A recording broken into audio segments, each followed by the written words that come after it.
College का आखिरी दिन था। आज़ादी के जश्न में 5 दोस्तों, 3 लड़के और 2 लड़कियों ने एक ट्रिप का प्लान बनाया। ग्रुप में 2 लड़के पक्के एडवेंचर के दीवाने थे।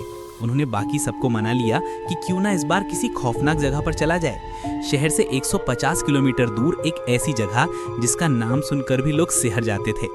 दोनों लड़कियां डरी जरूर, पर एक अनोखे अनुभव के लालच में तैयार हो गई।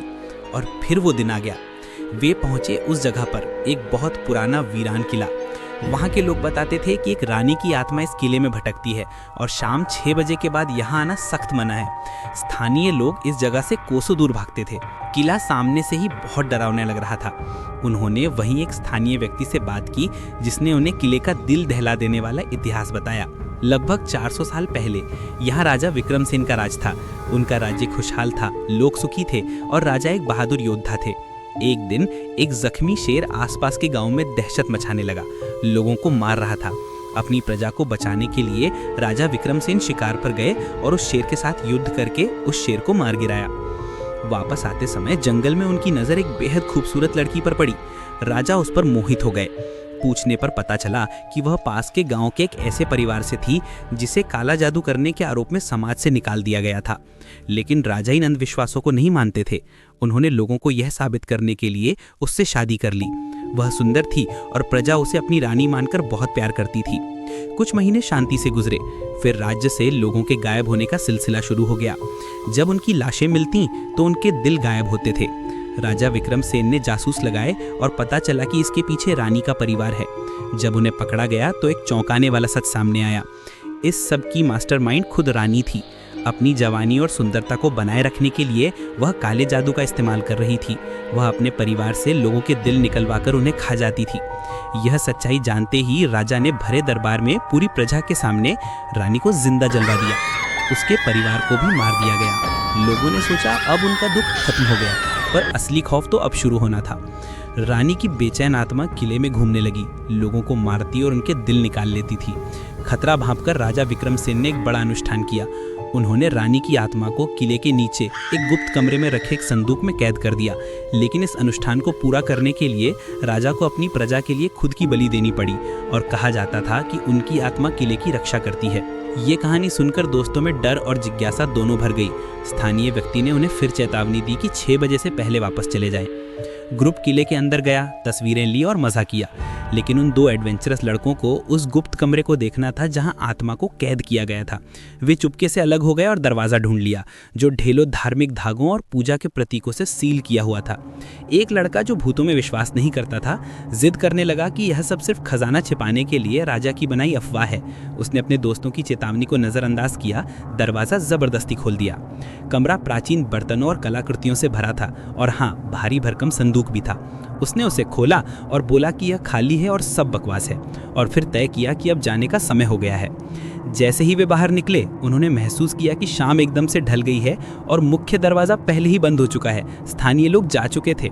गुप्त कमरे में शायद कोई अलौकिक शक्ति थी जिसने समय को तेजी से गुजार दिया था। अचानक उन्हें एक जोरदार मातम भरी औरत की चीख सुनाई दी। डर कर वे जांच करने गए। उन्होंने देखा रानी का प्रेत रो रहा था, जिसके बाद वह अचानक पागलपन भरी हंसी में बदल गया। उसका चेहरा विकृत था, आंखें सफ़ेद थीं और बाल खुले हुए थे। दोस्त तितर-बितर होकर जान बचाकर भागने लगे।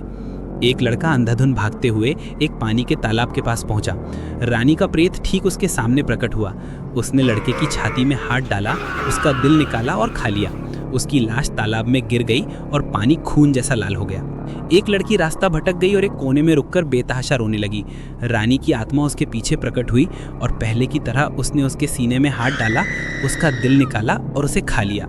हर दिल खाने के साथ रानी की शक्ति और भी बढ़ती जा रही थी। एक और लड़का भागते हुए अचानक राजा का कमरा याद आया। उसे लगा शायद वहाँ कोई उपाय मिल जाए। वह राज की कक्ष की ओर भागा। रानी की आत्मा ठीक दरवाजे पर थी, उसे मारने के लिए अंदर कदम रखने ही वाली थी। राजा के बड़े चित्र को देखकर वह हिचकी और पीछे हट गई, एक पल के लिए भाग गई। इस बीच प्रेत को तीसरा लड़का मिल गया, जो थका हारा सिर पटकर रो रहा था। पूछ रहा था कि ये सब क्यों हो रहा है। उसने बगल में देखा तो पाया कि रानी की आत्मा ठीक उसके बगल में बैठी है, क्रूरता से मुस्कुरा रही है।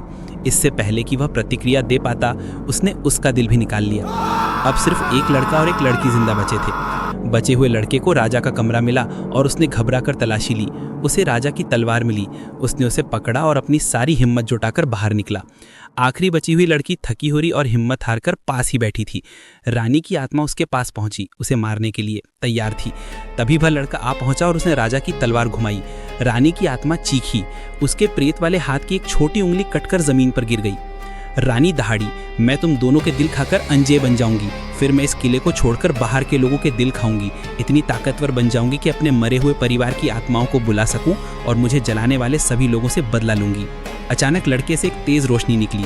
राजा की आत्मा लड़के के शरीर में प्रवेश कर गई और फिर उसने तलवार घुमाई। इस बार रानी का प्रेत तुरंत राख भस्म में बदल गया। राजा की आत्मा लड़के के शरीर से निकल गई। बचे हुए दोनों दोस्त जल्दी से किले से निकले और दूर भाग गए। लेकिन दोस्तों, असली मोड़ तो अब है। जब लड़के ने पहली बार तलवार चलाई थी, उसमें कोई दैवीय शक्ति नहीं थी। तलवार ने सिर्फ रानी की छोटी उंगली काटी थी। यह तो तब हुआ जब राजा की दिव्य आत्मा उसमें समाई, तब उस वार ने प्रेत को राख में बदला। पर जमीन पर गिरी वह कटी हुई उंगली चमकने लगी और रानी की आत्मा उससे फिर से प्रकट होने लगी। स्टोरी अभी बाकी है। तो दोस्तों, कैसी लगी हॉरर स्टोरी? अगर पसंद आ गई तो लाइक, शेयर और सब्सक्राइब जरूर कीजिएगा। धन्यवाद।